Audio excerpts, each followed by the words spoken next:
প্রেম তো আমি দেখছি না। আমি তো জানি তুমি প্রেম করেছো, কারণ আমার কাছে একটু প্রমাণ আছে।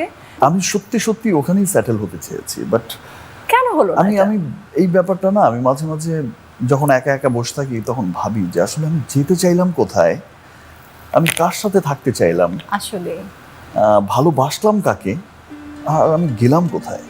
আমি চাইলাম কাকে আর পাইলাম কাকে, কার সাথে থাকতে চেয়েছিলাম আর এখন থাকি কার সাথে। এভাবেই নিজের কষ্টের কথা বলছিলেন শাকিব খান। কালের কণ্ঠের প্রকাশিত ফটোকার্ড এটি, আর এই ফটোকার্ড নিয়েই এখন মিডিয়া পাড়ায় তোলপাড়। কার্ডটি দেখে সাধারণ মানুষ বলছে,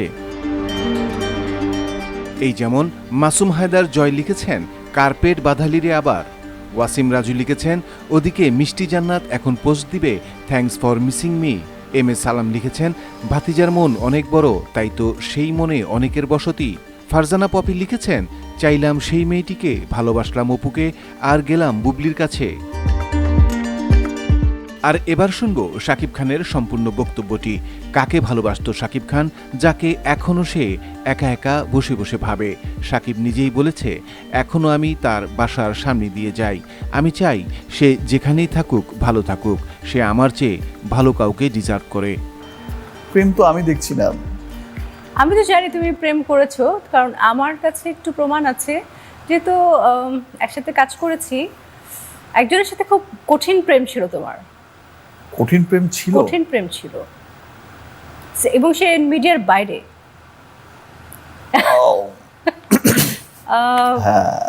হ্যাঁ, এবং এবং আসলে সেটা আবার আমার সাথে একটু বলেছিলে যে ও হ্যাঁ। একদমই মিডিয়ার বাইরে, সে পুরোপুরি ইংলিশ মিডিয়ামের একজন কেউ স্টুডেন্ট। গুলশানেরই একটা, রাইট। আমাদের এবং আমার মনে হচ্ছিল যে হ্যাঁ, আমার বাসার কাছাকাছিই ছিল তার বাড়ি।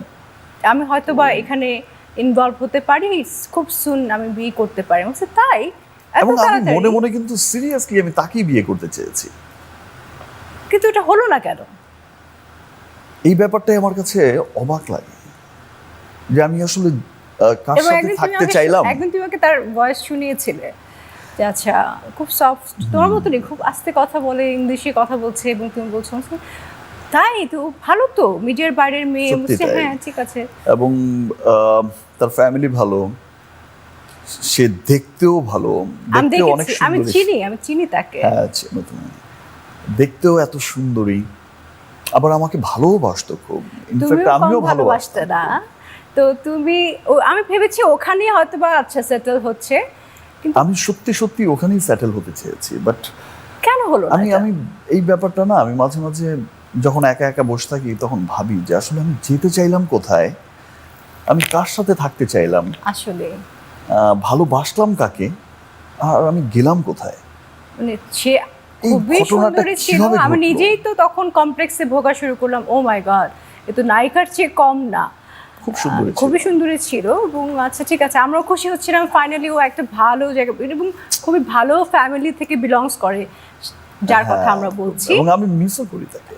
এখনো মাঝে মিস মাঝে করো তুমি না, তাকে? আমি মাঝে মাঝে আচ্ছা, খুব- কথা কি হয়, খুব যোগাযোগ miss কি করি। আছে? না, এখন আর যোগাযোগ নেই। নাই, যদি সুযোগ থাকে যোগাযোগ করার। না, আমি আসলে যদি নিজেই আর সুযোগ যোগাযোগ হয়। যোগাযোগ আর আর সে কি করতে চাই সিঙ্গেল না। আছে এখনো? সিঙ্গেল আছে কিনা আমি জানি না, মেবি সিঙ্গেল আছে। তোমার জন্য অপেক্ষা করছে হয়তো, যদি তোমার জন্য Maybe not. অপেক্ষা করে থাকে। সিঙ্গেল আছে কি না আমি ঠিক জানি যদি না। যদি থাকে, অপেক্ষা করে থাকে, সিঙ্গেল আছে, যে আমি বিয়ে করলে সাকিব কি করবো, তাছাড়া করবো না, তাহলে কি সুযোগটা তুমি কাজে লাগাবে? বাট আমি চাইবো যে তার আরো অনেক ভালো কিছু ডিজার্ভ করে সে। আচ্ছা। তো ভালো কোথাও যেন সেটেল হয়। আহারে, তুমি দেখছি ইমোশনাল হয়ে যাচ্ছে, তুমি তাকে এখনো মিস করো, আমি না, না। বুঝতে পারছি। মানে আমরা অনেকেই ভাগ্য বিশ্বাস করতে চায় না বা করে না বা কিছু একটা, কিন্তু এই কিছু বিষয় যখন মানে জীবনে ঘটে যায় তখন মনে হয় যে না, ট্রুলি কিছু বিষয় তো আল্লাহ তার হাতেই রেখে দিয়েছে। True. সো পরে যখন মনে হয়েছে তার কথা মনে হয় বা দেখি, এবং তাদের বাড়ির সামনে দিয়ে কিন্তু আমি অলমোস্ট প্রায়ই যাতায়াত করি। তোমার বাড়ির এখনো সামনে দিয়ে? তো আচ্ছা, তুমি এখনো- কি এখন মানে বিষয়টা যেহেতু হয়নি, ঘটেনি, যে কি তুমি রিগ্রেট ফিল করো? মানে কার সাইড থেকে এটা আসলে হয়েছে?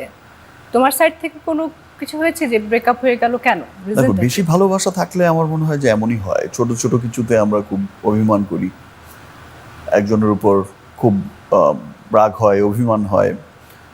সো ভালোবাসাটা বেশি ছিল, তো দ্যাটস ওয়াই হয়তো বা ছোট ছোট কিছুতেই হয়তো একটু একটু রাগ হয়ে মনোমালিন্য যেতাম, হয়ে। একটু সেটা এক ধরনের মানে অধিকার খাটানোই। আচ্ছা, কি থেকে কি হলো আমি আসলে নিজেও বুঝে উঠতে পারি। এই বিষয়টা আমার কাছে একদম মিস্ট্রি থেকে গেছে, এটা কি তুমি রিগ্রেট ফিল করো? একদম খুব। আচ্ছা, সাকিবের কাছে আরও জানতে চাওয়া হয়, আপনাকে সবাই খুশি করতে চায়, কিন্তু আপনি এই বিষয়টাকে ভয় পান কিনা? এমন কোনো মানুষ কি আছে যে আপনাকে অতিরিক্ত খুশি করতে চায় আর আপনি সেটা নিয়ে ভীত? জবাবে সাকিব খান বলেন, আমি আমার জীবনে অনেককেই পতন হতে দেখেছি।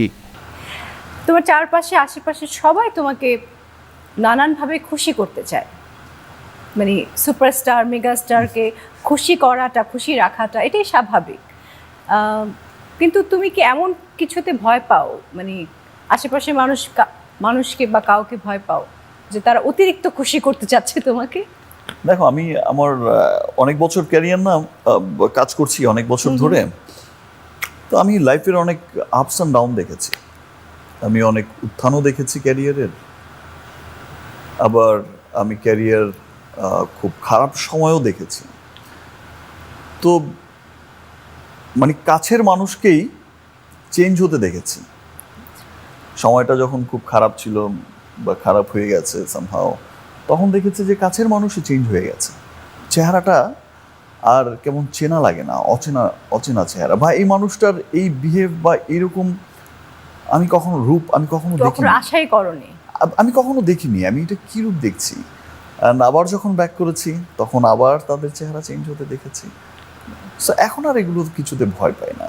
যাক, এখন মনে হয় যে যদি কখনো আমার এমন হয় যে আমার আর কিছু হলো না, বা আমি যদি আজকেও যে আমার সিনেমা যে ভাই আজকেই শেষ আপনার ক্যারিয়ার, আর কিছু হবে না আপনাকে নিয়ে, আমি তাতেও খুব হ্যাপি থাকবো যে আমি আমার এই ছোট্ট জীবনে, এই ছোট্ট ক্যারিয়ারে আমি এত মানুষের এত ভালোবাসা পেয়েছি যে এটা নিয়ে আমি বাকি জীবন এটাতেই কাটিয়ে আমি দিতে happy, পারবো। মানে সন্তুষ্ট, এতটুকুতেই সন্তুষ্ট। একদম একদম বাকি জীবন কাটিয়ে দিতে কাটিয়ে দিতে পারবো, পারবো। এই ভালোবাসা দিয়ে বাকি জীবন চলে যাবে আমার। আচ্ছা, শিল্পী সমিতি নির্বাচন নিয়ে কিছু বলতে গিয়ে সাকিব খান বলেন, শিল্পীদের স্বার্থেই এই সমিতি হওয়ার কথা ছিল, কিন্তু এখন হচ্ছে উল্টোটা।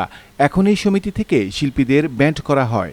কিন্তু পরবর্তী ধাপে ধাপে এমন একটা সময় চলে আসলো, তখন শিল্পী সমিতিটা শিল্পীরা এগেনস্টেই কাজ করা শুরু করে দিল। একে ব্যান করো, একে ধরো, একে আটকাও। রাইট। তো যেটা আসলে শিল্পী সমিতির কাজ না, বা শিল্পীদের কাজও না। এই যে আমরা লজ্জিত হয়েছি যে একটা শিল্পী সমিতির ইলেকশন নিয়ে মাসকে মাস তোমার এই কেস কামারি এটা সেটা চলছে, সেই সবও আমাদের দেখতে হয়েছে।